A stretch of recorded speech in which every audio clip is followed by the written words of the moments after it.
She looked wretched. "Morning, Mum," Henry said cheerfully. He headed for the cornflakes cupboard. "Got it working," he said, as he shook cornflakes into his yellow bowl. He carried it back to the table and reached for the milk jug. His mother dragged her eyes out of the coffee cup and let them settle on him, large, liquid, and entirely vacant. "What?" she asked.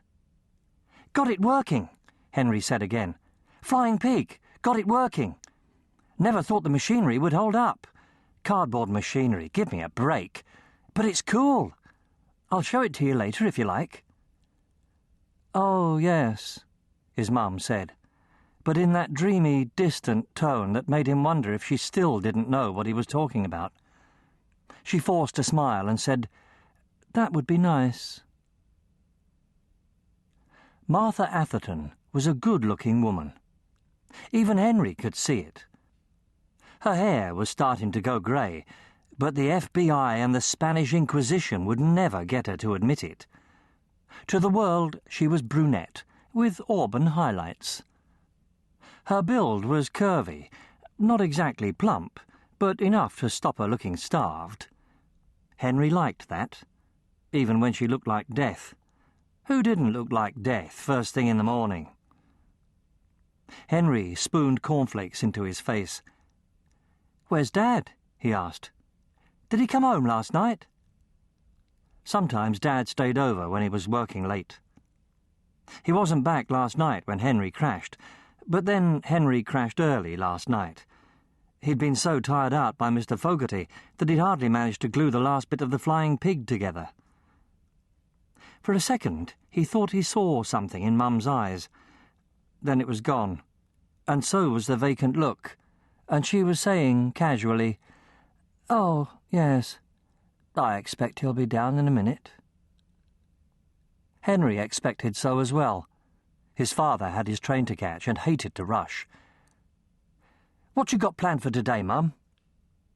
She was headmistress of the local girls' school, but it was closed for summer holidays. "Nothing much," his mother said. Henry wondered if he'd turn into a zombie every morning when he was his parents' age. He finished his cornflakes and shook out some more, then reached for a banana from the fruit bowl. He had another busy day with Mr Fogarty. Slow-release carbohydrates were what he needed. He heard his father's footsteps and looked up in time to see him on the landing, headed for the bathroom.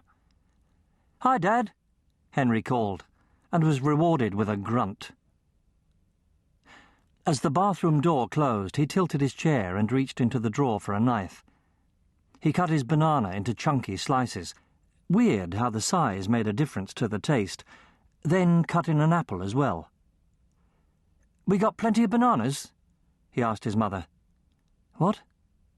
"Bananas, Mum. Have we got plenty?"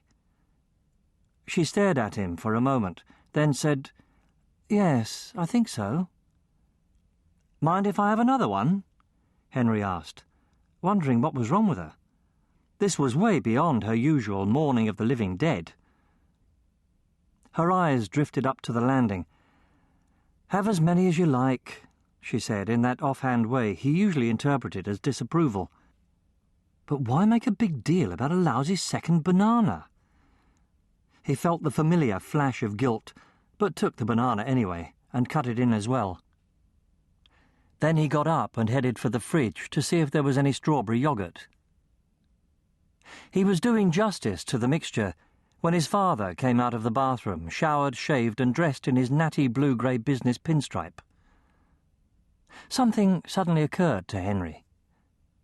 When the old man had been heading for the bathroom, he wasn't coming from his and Mum's bedroom.